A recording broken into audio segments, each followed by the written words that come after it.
আসসালামু আলাইকুম সুপ্রিয় শিক্ষার্থী বন্ধুরা,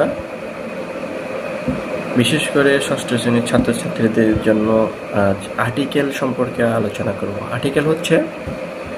আর্টিকেল কাকে বলে, কত প্রকার, কি কি, এসব নিয়ে।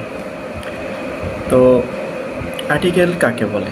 প্রথমত, আর্টিকেল হচ্ছে সাধারণত এ এন দিকে আর্টিকেল বলা হয়।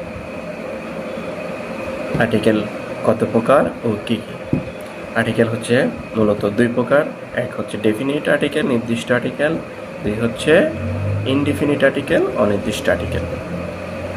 ডেফিনিট আর্টিকেল কাকে বলে? ডেফিনিট আর্টিকেল হচ্ছে সাধারণত দাকে ডেফিনিট আর্টিকেল বলে। যেমন the headmaster, the holy Quran, the হযরত মুহাম্মদ সাল্লাল্লাহু আলাইহি সাল্লাম নির্দিষ্ট করে বোঝালে কোনো ব্যক্তি, তখন দা বসে। দির ব্যবহার আরও অনেক আছে, সেটা নিয়ে আমরা পরবর্তীতে আলোচনা করব। এবং ইনডিফিনিট আর্টিকেল কাকে বলে সেটা জেনে নেই। ইনডিফিনিট আর্টিকেল হচ্ছে সাধারণত অনির্দিষ্ট করে কোনো ব্যক্তি, বস্তু, সংখ্যা, পরিমাণ বোঝালেই ইনডিফিনিট আর্টিকেল হয়। যেমন এ এবং এন হচ্ছে ইনডিফিনিট আর্টিকেল।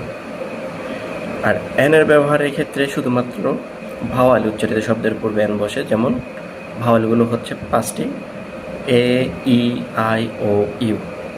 এই ভাওয়াল 5টি ব্যবহার করার পূর্বে আমাদের জানতে হবে, যদি এর উচ্চারণ ভাওয়ালের মতো হয়, অন্য কোনো ওয়ার্ডের উচ্চারণও যদি ভাওয়ালের মতো হয়, এ, আই, ও, ইউর মতো হয়, তাহলে সেক্ষেত্রেও এন বসবে।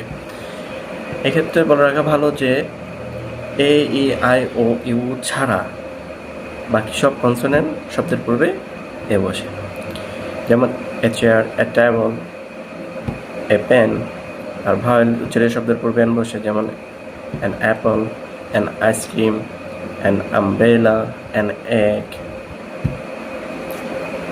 আর দিয়ের ব্যবহারের ক্ষেত্রে দি সাধারণত বিখ্যাত পবিত্র ধর্মগ্রন্থের নামের পূর্বে দি বসে। যেমন the holy Quran, the Gita, the লিস্তা, দ্য বাইবেল, দ্য ত্রিপিটক।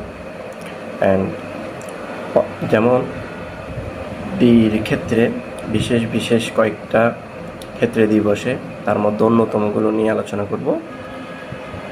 নদ নদীর নামের পূর্বে দি বসে। যেমন দ্য পদ্মা, দ্য মেঘনা, দ্য যমুনা, দ্য ব্রহ্মপুত্র।